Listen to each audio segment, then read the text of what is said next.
This is perfect for the Miami Heat. Based off their first two preseason games in the play of one of the youngest players on this roster, it looks like this Miami Heat offense is not only going to change going into the regular season, but it's going to be extremely efficient and beneficial for the entirety of this roster.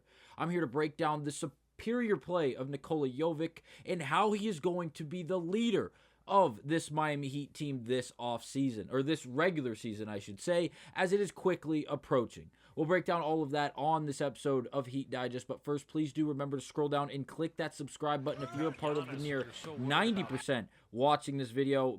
Don't mind those highlight tapes. Those will be coming later from Jovic and the rest of this Heat team. But please scroll down, click that subscribe button. We do appreciate the love and support. But now let's get to it and break down this revamped Miami Heat offense and how this young man in Nikola Jovic is going to be the leader of it throughout the entirety of this regular season based off the play we've seen through two preseason games. Yes, I understand it's the preseason. It's only 2 games of a sample size, and it's with a blemish. It's with an asterisk. You're playing the Orlando Magic. They don't have Paulo playing. You're playing Giannis Antetokounmpo-less Milwaukee Bucks. There's asterisks. I understand. They are not regular season games. Once you get to the regular season, it doesn't matter if you're 5-8, 12-0, 50-0 in the preseason. It's all erased once you get to the regular season. What is this team going to look like when game 1 of 82 officially starts? Well, based off the quotes and all the information we've learned from Erik Spoelstra and the games that we've been able to watch and the actual reps that we've been able to see from this Heat team, Jovic is going to be the front and center star of this Heat team for a few reasons. It feels like, one, he's more than willing to go out there, get a defensive rebound, and push the ball down the floor like a guard. Something we've seen since his rookie year 2 years ago in this Heat organization. But now, going into year 4, things are really starting to click for this young man. Bam Adebayo, there was a lot of optimism and hope that he was going to become more of a point forward and be more of a Giannis Antetokounmpo type of player for the Miami Heat. Obviously, based off of last year and the regression that we witnessed from Bam Adebayo, it seems like that is not the case and a chance of actually taking place. But now, with Jovic continuing to improve year after year, and what we have seen up to this point, in the comments from Erik Spoelstra of what he has seen and his level of optimism and hope surrounding Jovic's game going forward, this young man has the keys to this offense specifically and really the team in its entirety. So we're going to first start, again, a quote from Zachary Weinberger, as he did great work going out there and asking the tough questions to head coach Erik Spoelstra following game 2 of the NBA preseason for the Miami Heat, where Erik Spoelstra said that he is more than okay with Jovic being, quote, the engine or an engine for this Heat offense and getting things going and getting them in a fast-paced type of offense like the Indiana Pacers last season. Now, how did Jovic play? Well, in game 1, not great. 10 points, 3 rebounds, 2 assists in 12 minutes of play. He did not have a turnover, I believe. He did not have a turnover, correct. And there goes the highlight tapes once again. Sorry.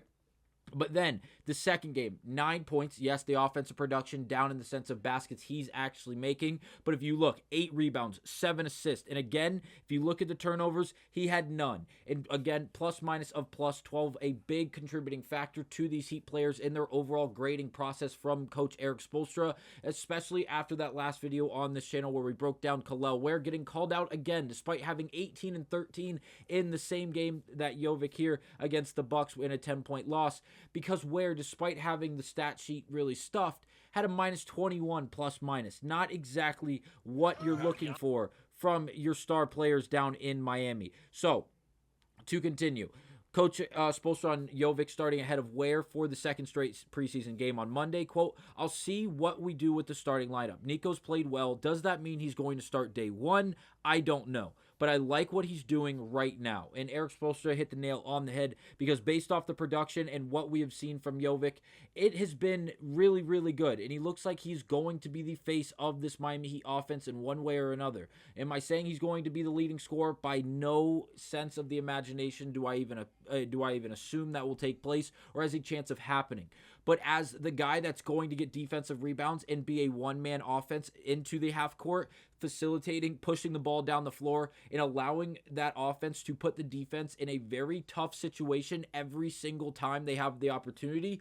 Look for Jovic to take leaps and bounds of a step this year, looking to average 15 to 16 points per game with 7 to maybe 8 rebounds per game, and along the same lines as the assists. 6 to 7 is probably the expectation at this point, especially if he's playing more of that point forward. The ability to facilitate in the open court in fast break situations with the athleticism and the overall shooting this Miami Heat team composes and maintains. This is a recipe for success, especially for Jovic specifically, in the sense of what we are going to see in comparison to the years past. But this is perfect for the Miami Heat. It's going to take pressure off of Tyler Hero, Devion Mitchell, Wiggins, Powell, Bam Adebayo, all of these guys, because the offense is going to be so much easier and so much more effective and efficient in comparison to the years past. Now, credit Brady Hawk on this tweet, citing Eric Spoelstra, and quotes that leave us the idea that he's encouraged by Jovic's rebounding tonight and really through the preseason. Quote, he's improved everywhere except for the rebounding. He took ownership of that tonight.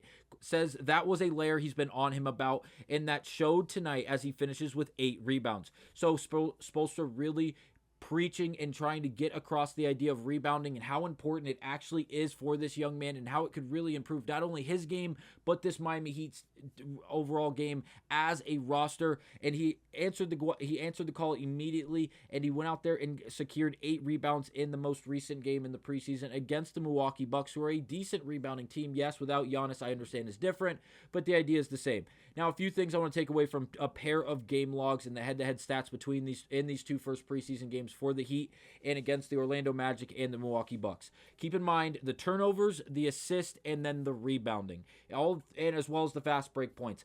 All of these things are above par in comparison to what we saw last season, especially in the early stages of the regular season. Against the Bucks, the Heat had 25 assists. Yes, they had 23 turnovers. That is horrible. That cannot happen. And it won't translate. And I don't believe it's something that's going to be held on to by this Heat team. But then if you look at the rebounding battle, 60 to 43 in favor of Miami. And then in game 1 against the Orlando Magic, turnovers, 18 for Miami with 40 total rebounds and 27 assists. The 25 plus assists in the first 2 games is awesome. That is what you want to see from Miami, because when you're around that 28 to 30 number in per game across the league in the regular season, it results in winning basketball in a top of the league in assists per game for the team aspect of things. I really, really do enjoy all of these updates surrounding Jovic specifically, and this really the rebranded offense for this Miami Heat team, as I believe it'll unlock this Heat team going forward, but also specifically Nikola Jovic, as he is going to be a substantial piece to this offense. He's going to be a substantial piece to this offense for this Heat team all season long, and it could result in him being a most improved player candidate at the end of the year. So I'm going to play these 2 clips from both games, one from each. It's just highlighting the fast break opportunities and the athleticism this Heat team maintains, as well as great facilitating options across the board. So here's the first one. When you have Giannis, who you're so worried about helping on double teaming, it creates open opportunity. There they go! Run! Jaquez getting a defensive rebound, immediately pushing the ball up the floor, and it results in a lob attempt to Andrew Wiggins, who still has a lot of athleticism in those older bones, and he was able to finish the dunk. Those are big momentum plays. That gets the momentum swinging in the other direction, regardless of how the game may have been going over the last few minutes or last few possessions. And this is big for Miami, something we didn't see a lot of last year. And here's the second one.